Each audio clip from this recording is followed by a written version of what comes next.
इस वीडियो में हम सीखेंगे पाइथन में वेरिएबल का नाम कैसे डिफ़ाइन किया जाता है। कुछ रूल्स होते हैं, उसे फॉलो करना रहता है और उसके अकॉर्डिंगली हमें वेरिएबल का नाम डिफ़ाइन करना है।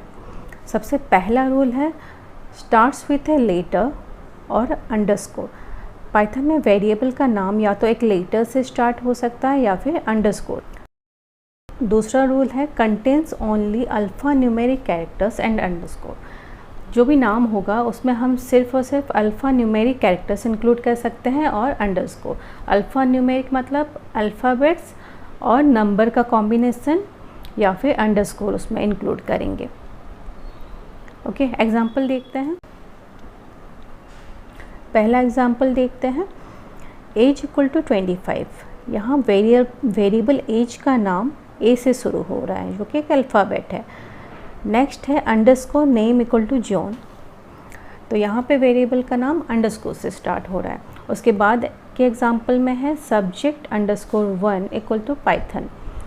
तो ये कॉम्बिनेशन हो गया बोथ अल्फ़ाबेट्स का, नंबर का और अंडरस्कोर का। ठीक है, तो अल्फ़ा न्यूमेरिक और अंडरस्कोर का कॉम्बिनेशन है। इसे रन करके देखते हैं। तीनों में ही प्रिंट किया गया है वेरिएबल को।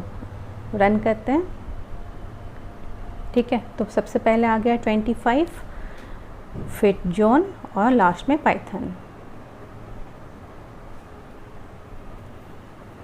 दूसरा पॉइंट है can not start with A digit. जो भी वेरिएबल का नाम हम डिफ़ाइन करेंगे उसके स्टार्टिंग में हम डिजिट यूज़ नहीं कर सकते। एग्जांपल देखते हैं, जैसे यहाँ पे है 10 नेम इक्वल टू जॉन। इसको रन करके देखते हैं। देखिए यहाँ पे सिंटैक्स एरर आ गया, दिखा भी दिया है लाइन नंबर 2 में 10 नेम इक्वल टू जॉन। इस लाइन पे एरर है, सिंटैक्स एरर। नेक्स्ट है reserve keywords can not be used in Python. Python में कुछ रिजर्व कीवर्ड्स होते हैं जो ऑलरेडी पाइथन में प्री डिफाइंड होता है, उसका किसी पर्टिकुलर फंक्शन के लिए यूज़ हम कर सकते हैं। कीवर्ड्स को हम as a variable name use नहीं कर सकते हैं। जैसे एग्जांपल देखते हैं, एक एग्जांपल देखते हैं। यहाँ पे इफ़ कीवर्ड को यूज़ करके हमने कुछ कंडीशन चेक किया। पहले प्रोग्राम को थोड़ा समझ लेते हैं। देखिए सबसे पहले x इक्वल टू 10। x एक वेरिएबल है जिसमें वैल्यू स्टोर होती है 10। नेक्स्ट क्या हो रहा है, if x is greater than 5 print x is greater than 5। Okay, तो इफ़ कंडीशन में यहाँ पे चेक किया जा रहा है, अगर x की वैल्यू ग्रेटर देन 5 है तो आप प्रिंट कीजिए कि x इज़ ग्रेटर देन 5। तो यहाँ पे x है 10, ऑब्वियसली x 10 ग्रेटर देन है 5 से, तो यहाँ पे रिजल्ट आना चाहिए x is greater than 5। Run करके देखते हैं।